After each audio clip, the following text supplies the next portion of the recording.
Pozdravljeni! Danes bomo pogledali, kako izgleda drugi nasvet znebiti se slabih navad, zaradi katerih se redimo oziroma pridobivamo odvečne kilograme. Kakšen je drugi nasvet? Imejmo veliko število majhnih obrokov, ki so enakomerno razporejeni tokom celega dneva. Poznate, a ne? Seveda, ampak poglejmo na enem primeru, da si boste lažje razložili, zakaj je temu tako in si razložili, da tega ne boste več počeli.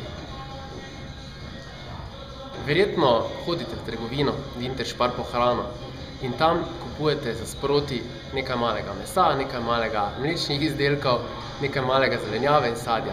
Vsak dan se vračate in vsak dan več ali manj porabite to, kar ste nakupili. Kako pa izgleda takrat, ko so pred nami prazniki?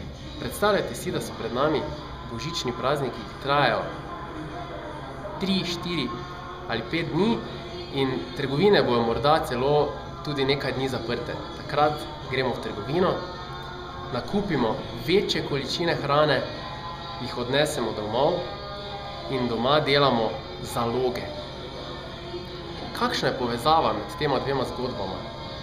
Povezava je takšna, da naše telo funkcionira zelo podobno.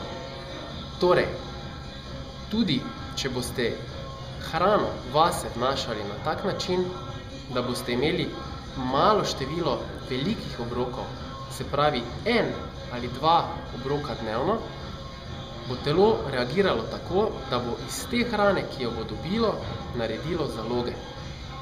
Kakšne pa so zaloge, ki jih dela naše telo? V obliki maščobe. In to odvečne, točno tiste, ki si je ne želimo. Torej, to je bil moj drugi nasvet. Imejte veliko število majhnih obrokov, ki so enakomerno razporejeni čez cel dan. Adijo!